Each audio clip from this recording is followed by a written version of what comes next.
Hello guys, आज बनावांगे ਆਪਾਂ pasta. सब तो पहले आ जाएंगे प्याज, तो प्याज कटांगे बस थोड़े मोटे मोटे।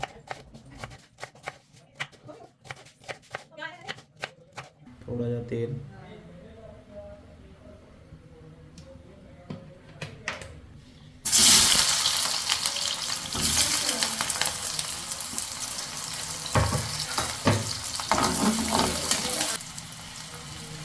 नमक,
ਅੱਜ ਬਣਾਵਾਂਗੇ ਟੇਸਟੀ ਪਾਸਤਾ।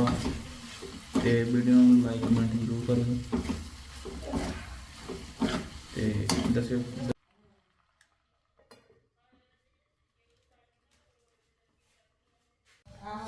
ਤਿਆਰ ਆ ਜੀ ਪਾਸਤਾ।